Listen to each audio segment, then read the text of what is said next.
Hi guys, it's an Island Girl and I'm back with another one for you today. And today I'm checking out Stephen Fry on political correctness, PC culture. And I'm getting this one from M. Lloyd. All right, guys. So if you want to watch this video undisturbed, I'm getting it from M. Lloyd, and the link for this video will be in the description below. So go over, hit that like button, and give him support over there. All right. So with all that said, let's get into this video because political correctness is been a hot topic for a lot of people. And PC culture to me with this younger generation, oh, yes, it is. Yeah, like I said, yeah. So let's get into this one. Let's hear what Stephen Fry have to say about it. Here we go now.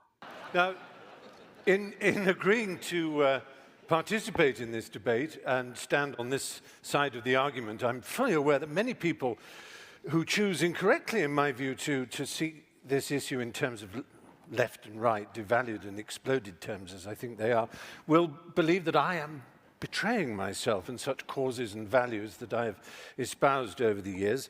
I've been given huge grief already simply because I'm standing here next to Professor Peterson, which is the very reason that I am standing here in the first place. I'm standing next to someone with whom I have, differences, shall we say, in terms of politics and all kinds of other things, precisely because I think all this has got to stop. This rage, resentment, hostility, intolerance, above all this with us or against us, certainty. A grand canyon has opened up in our world. The fissure, the crack, grows wider every day. Neither on each side can hear a word that the other shrieks, and nor do they want to. Wow. While these armies and propagandists in the culture wars clash, down below in the enormous space between the two sides, the people of the world try to get on with their lives, alternately baffled, bored, and betrayed by the horrible noises and explosions that echo all around.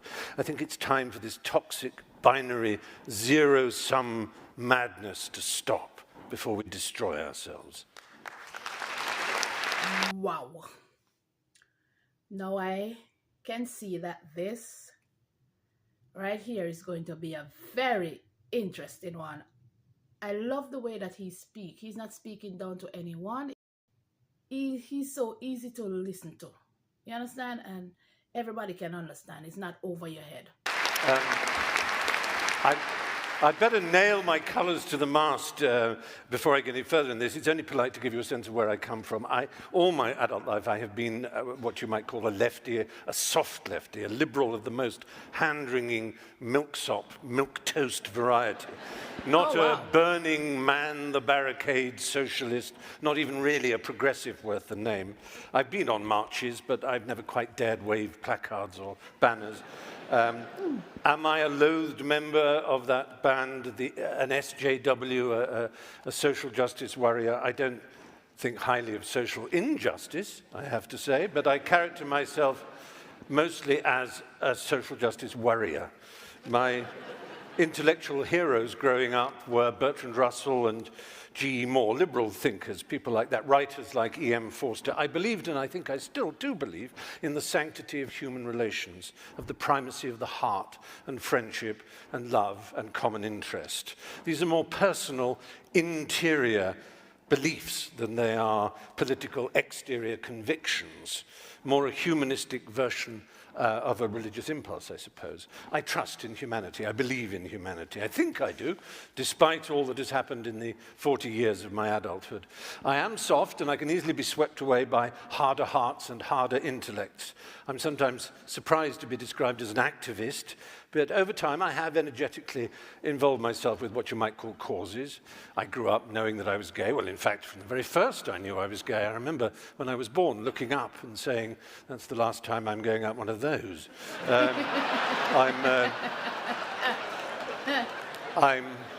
I'm Jewish.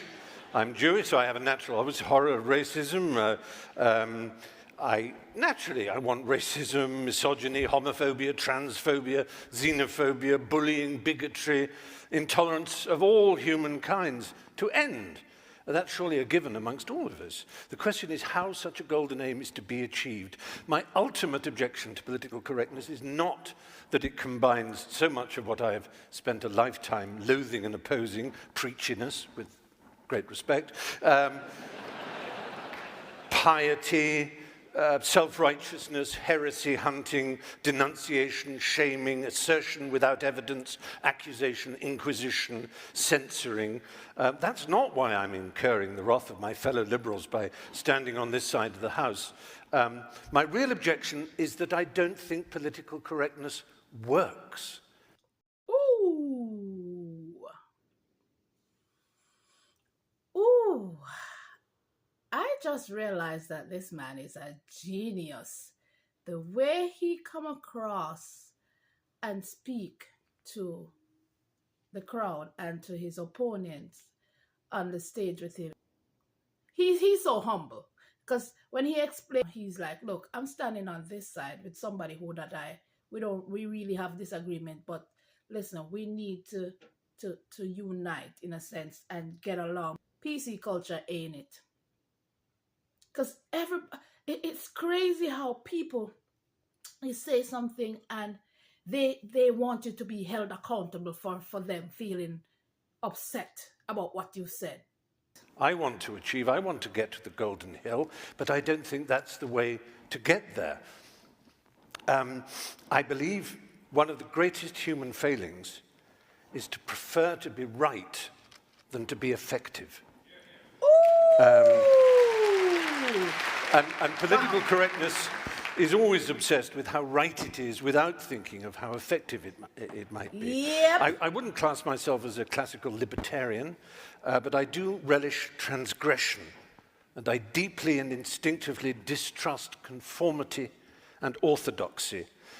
Progress is not achieved by preachers and guardians of morality, but, to paraphrase Yevgeny Zemyatin, by madmen, hermits, heretics, dreamers, rebels, and skeptics. Wow. I may be wrong. I hope to learn this evening. I really do think I may be wrong, but I'm prepared to entertain the possibility that political correctness will bring us more tolerance and a better world. Impossible. But I'm not sure. And I would like this quotation from my hero Bertrand Russell to hover over the evening. One of the painful things about our time is that those who feel certainty are stupid, and those with any imagination and understanding are filled with doubt and indecision. Let doubt prevail. Ooh, snap. Listen, he is so right. When you think about it, those who, let's put a prime example here. When it come out, as if you can listen, I'm not into this political thing. It's just divide and conquer, and I can't stand it. It's like no one is listening. The left is not listening to the right is not listening to the left. The middle, everybody is being dragged from left to right, and nobody's hearing anybody. Nobody's hearing the small man. So when you come and you say, oh, I know what to do to take care of this. You think you're so smart, but you're dumb at the same time because you don't stop to listen or stop to think. An intelligent person is so humble because they know that, listen, I can't fix all problems. This is so, wow. He is so calm. No, it's interesting to hear that there really doesn't seem to be a problem, but yet I think we all instinctively know that there is some kind of a problem. There isn't censorship. Of course not in the way that there is in Russia. I've been to Russia.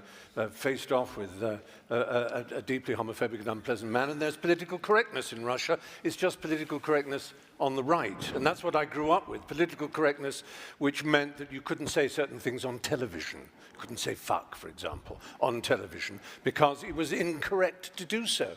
And as always, the same reason was that someone would appear and say, I'm not shocked. Oh, of course, no, I'm not shocked. I'm not offended. I'm offended on behalf of others, young impressionable plastic minds, the vulnerable, Yep. and that's not good enough. It's so often people are saying, you see, I don't mind being called a faggot or a kike or whatever, or a mad person, because I've got mental health issues. I don't mind people insulting me, and people say, well, that's all right for you, Stephen, because you know you're strong. Well, I don't feel particularly strong, and I don't know that I like being called a faggot and a kike particularly, but I don't believe that the advances in my culture that have allowed me to marry, as I have now been for 3 years to someone of my gender, I don't believe they are a result of political correctness. And maybe political correctness is actually just some sort of live trout, that the harder we squeeze it, the further it goes away. And you will be saying, I'm not talking about political correctness, you're talking about social justice, with which I agree with, whether you want to call it identity politics or the history of your people, the history of my people were slaves as well. Both the British were slaves of Romans and the Jews were slaves of the Egyptians. Yep. All human beings have been slaves at some point, and we all, in that sense, share that knowledge of how important it is to speak up. But Russell Means, who was a friend of mine towards the end, who founded the American Indian movement, he said, oh, for God's sake, call me an Indian or a Lakota Sioux or Russell. I don't care what you call me. It's how we're treated that matters. And so I'm really addressing a more popular idea. Also, actually, in Barrow, Alaska, an Inupiat said, call me an Eskimo. It's obviously easier for you because you keep mispronouncing Inupiat. You know, words do matter. I'll just end with a quick story. Gay rights came about in England because we slowly and persistently knocked on the door of people in power. We didn't shout, we didn't scream. People like Ian McKellen eventually got to see the Prime Minister. And when the Queen signed in the royal assent, as she has to, for the bill allowing equality of marriage, she said, Lord, you know, I couldn't imagine this in 1953. Really is extraordinary, isn't it? Just wonderful. And handed it over. Now, it's a nice story, and I hope it's true, but it's nothing to do with political correctness. It's to do with human decency. It's that simple. Yes. Yes. Yes. See, that's what a lot of people are caught up on. I realize, who's right, who's wrong. It's not about your fellow partner, your fellow friend and counterparts. Majority of these decisions that are made have nothing to do with humanity. There's no love for each other. There's no everybody don't see each other as equals, and oh, I'm better than you, and if you say something to hurt my feeling, you're not gonna like it. Get over it. You understand? Everything, it doesn't mean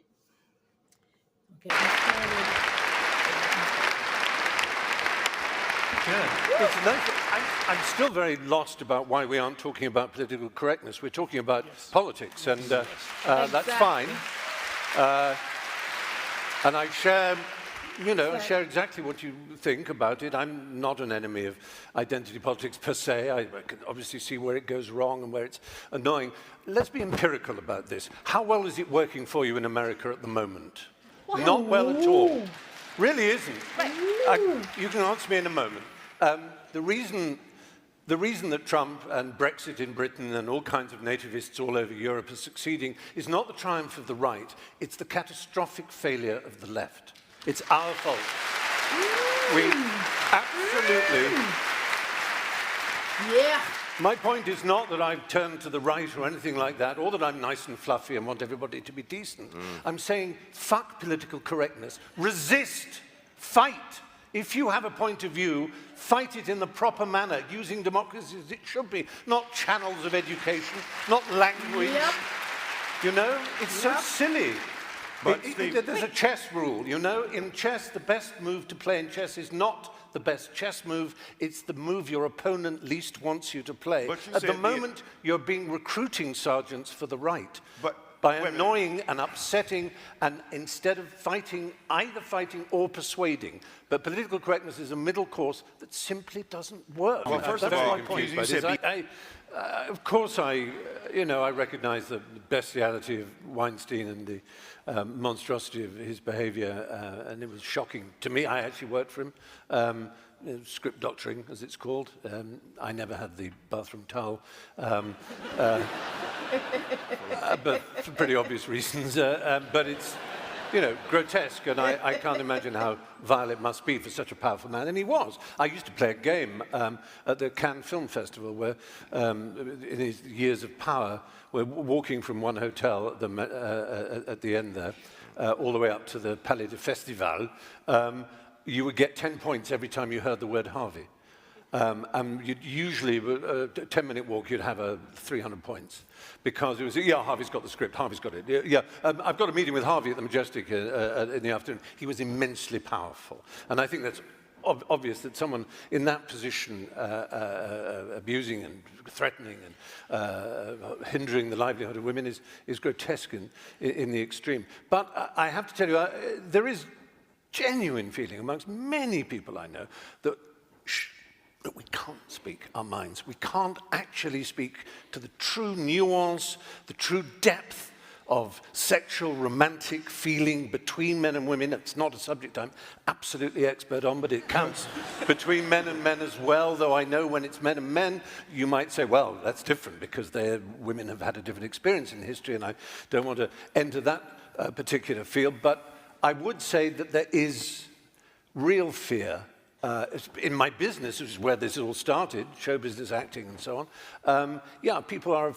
rather afraid to speak about a piece of, publicity that's come out or a statement that's been made. You just go, yeah, absolutely, and wait for the people to leave the room before you can speak honestly with your friends. And I've never experienced that in my entire 60 years on this planet. This feeling that, and I'm not characterizing feminists as in East German, but it's like that, the Stasi are listening. You better be careful, they're listening. And that's a genuine feeling. I'm saying that with my hand on my heart. I'm not saying it to make a point other than the fact that it's true and it's worrying. Sad. But the sexual misadventures and horror experience is worrying too. So there are two worries. And I think people will look back on this debate and wonder why. See? That is crazy, man. What he's saying is like, it happens everywhere. It's like, oh, you better hush. We can't say that about this person. Even when it is true, because they have so much power. So you have to wait until they get out of the room before you can discuss exactly the nasty and wicked stuff that they're doing.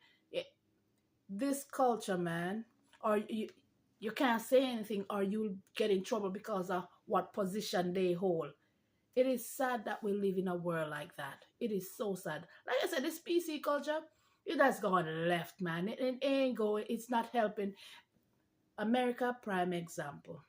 Like he said, is it working here? No, it's not. This thing of you're trying to convince somebody that this is the way to go. I love how humble he is, guys. Rational, calm, and reasonable. In the way that he speaks. Just listening to him. I really like that. This is my second time listening to him, and I realize this man is a genius. He is. Wonder why political correctness wasn't discussed.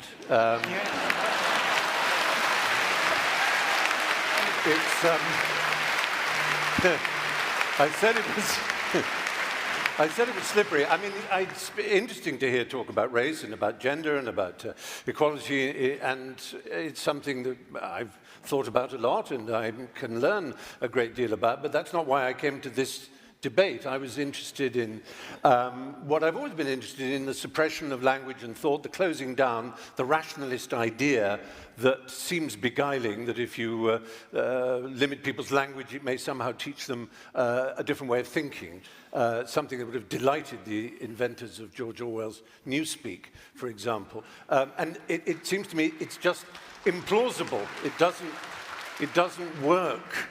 And that's what I mean by empirical. It doesn't stand an empirical test. It isn't experientially validated, as we see from the political landscape now, and I worry that we may in the future. So I'm sort of disappointed that the subject has just revolved around academia, which was predictable, because that's the sort of crucible in which these elements are mixed. But even more disappointed that really I haven't heard from Michelle or from Professor Dyson as to what they think political correctness is, because what they've talked about is basically saying progress, in our view, is progress. Well, I agree. That's, you know, yeah. So it is too, and good on progress. But how is it that you're saying that what we call political correctness, you call progress? That's what you're supposed to be arguing. I want to know what you mean by the internet. names. No, but I mean, point. I'm scared. If you're I'm listed, but that's again, the point. You're scared. It is a culture of right. fear. I understand there's that element of fear. What I'm saying is that it's a feeling. It's a feeling that is this sort of intangible result of, I think, primarily. We've all seen the sort of show trial thing where the person then apologizes. I have so much to learn about sexual politics. I am really sorry. Signed a lawyer, crossed out the name of the person. You think the real mistake of our left is that we underestimate the right. The right isn't as stupid as we'd like them to be. If only they were. Wow. If only they weren't so cunning, so sly, so smart, so aware of our shortcomings. And I just fear that political correctness is a weapon that they value, that the more we tell the world how people should be treated, how language should be treated, what words are acceptable, what attitudes are acceptable, what HR meeting is going to tell you in a long bullet-pointed list about how you look at people. All of this is meat and drink to bad people, to malefactors, to bad actors. I'm not counting myself as one of those bad actors in that sense. I mean bad actors in the other sense. Right, so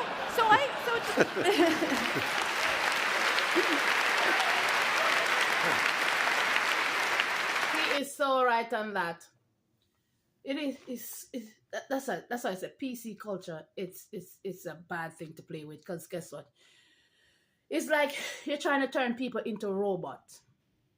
What they can say, what they can do, how they can do it, and if you don't do it this way, you're not accepted. You're looked down upon.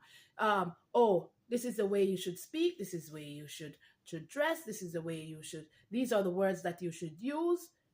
Come on, people. Let people be people. Stop being offended by every little thing. You know, one of the things, I know I'm veering off a little. When I was watching Love Thy Neighbor, it's one of your British comedy, and when I watched it, my comment section was all over the place. One person would say, why are you watching this and laughing? Why would you think this is funny? You're a black person. I'm like seriously? What are you upset about? It's comedy. They were doing exactly what was happening, but they were putting it in a setting that, look here, this is what's going on. I can just let this roll off on my back because certain things you don't need to be offended about. Why are you offended? Like he said, fight whatever you need to fight through the right channels. Don't go out and shout and be aggressive and holding up plaque. Don't do that. There are means and ways to get what you want without shoving it down somebody's throat. That's how I see it. So, I'm right, you're wrong. So there are, like I said, there are a lot of ways in which I agree with you, although I would like to hear, to turn it back on you, I would like to hear you say, what are the words that have fallen into disrepute that you think we should be resurrecting, right? To me, this is this area of hotly contested social change right now, where a lot of people feel it's about words that have gone into disuse. It's very often phrases, jargonistic slogans, heteronormative, cisgendered, those kind of things. They're just an insult. Imagine you're a young student arriving at university and someone's bombarding you with this preposterous hermeneutical nonsense from misread textbooks, misread Foucault, if I may say, and misread Derrida, and so on. Because I was at Cambridge, England, doing English literature. We had our French phase, and there's value in that. It's an interesting game, and it is. It's a place to. I think just really say that the ghost hovering over me it's a letter Oscar Wilde wrote, and he said to Bosie, his love, he said, the fact that you didn't get a degree is nothing, but you never acquired what is sometimes called the Oxford manner, and I'll say for that, the university manner. He said, Oscar said, I take that to mean the ability to play gracefully with ideas. I think that's disappearing from our culture. I think it's a terrible thing. Wow. The ability to play with ideas. Wow. There we are. I'll hide behind the lectern in that case.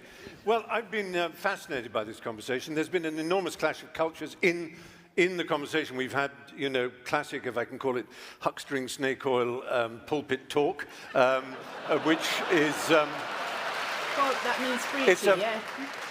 It's a mode of discourse, it's a rhetorical style that I find endlessly refreshing and vivifying, but I'm not sure that we actually focused on the point in question. And my objection has always been towards orthodoxies. I'm a heterodox and a contrarian, and I can't help myself. And I think there's been an underestimation of the fact that language does affect people. It does make the young in particular, as they're starting out on their educational or their work careers, it makes them very anxious, it makes them very angry, very upset, very alienated, to feel that they don't know anymore how to operate in the world, how to engage in relationships, how to think honestly. So they accrete more and more to their own mini groups. True.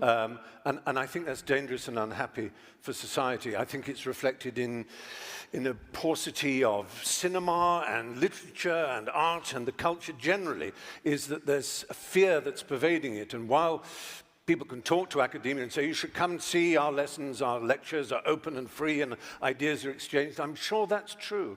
I'm sure it's true, but I don't think we should underestimate how much this feeling is prevalent in the culture of this strange paradox that the liberals are illiberal in their demand for liberality. They are exclusive in their demand for inclusivity. They are homogeneous in their demand for heterogeneity. They are somehow undiverse in their call for diversity. You can be diverse but not diverse in your opinions and in your language and in your behavior. And that's a terrible pity. Wow. I would say that I'm sorry that it got a bit heated in places, because I was hoping it wouldn't. I was hoping it would be a shining example of how people of all different kinds of political outlooks can speak with humor and wit and a lightness of touch. As G.K. Chesterton said, angels can fly because they take themselves lightly. And I think it's very important for us, who are privileged, all four of us, privileged to be here, to be asked to be here, to take ourselves a little bit more lightly, not to be too earnest, too pompous, too serious, and not to be too certain. Yeah. It's a time, I think, for really engaging, emotionally fulfilling, passionate, and positive doubt. That's what I would urge. Thank you. Wow.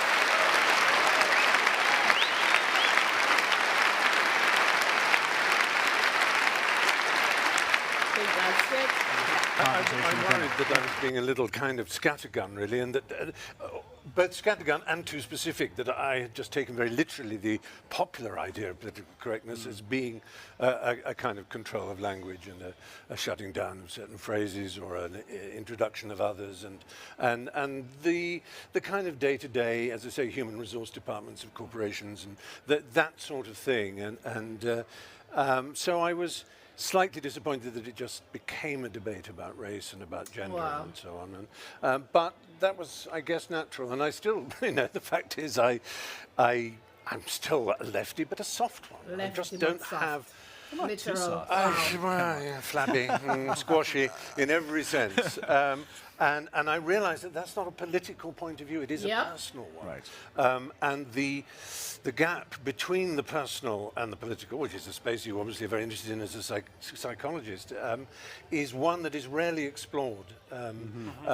People are either so personal that it has no application in the outside world and the organization of human affairs, or they're so political and so much to do with structure and distinction between hierarchies and networks and so on, that they forget the individual. And that's the space in which the impassioned liberal lives, and it's not easy to do it because you often do sound rather wet, and I'm aware that I did. But I enjoyed it. Yeah, really thank you for coming. Just finally, before I... So guys, just sitting here and listening to Stephen Fry, I realize that he's a very humbled person. And not only that, his intellect is amazing, and he's a very eloquent speaker. I wish the day I could end up like that. But he's honest and correct in everything that he said. You understand me? And I like that about somebody when they're speaking with such convictions. Listen, it's not that I'm smart or I'm smarter than you. I'm standing over here because what you're doing over there ain't right. You understand? It's just not right, because we cannot sit here and say, okay, I need you, certain phrases or certain things that are happening. Okay, conform that push to the side. Oh, you're not allowed to do that. Let us be human. Stop being so offended by every and anything. You understand me? That's basically what he's saying. Have it worked? Have you seen any improvement since PC culture kicked in? Have you? It's so much chaos since with this PC culture. It's ridiculous. And the man that thinks, oh, I'm so smart and I know it all, it's an idiot. And when he said that curse word, it didn't even sound bad. It was not sent to... I'm like, he made it sound so normal. It's an island girl and I'm running out of here. I'm going to listen to him. Otherwise than reacting to him, I'm going to sit back and listen to him. That's it from the Island Girls, guys. So I'm running out of here. Don't forget to go in the comment section. Tell me what you'd like me to react next. Not only that, slap the like button. Tell your friends and family to come on over. Right back. Relax. Put a smile on your face and continue to enjoy life. All right, guys? And if you haven't subscribed as yet, what are you waiting for? Hit that subscribe button and share this one with your friends and family. Love you guys.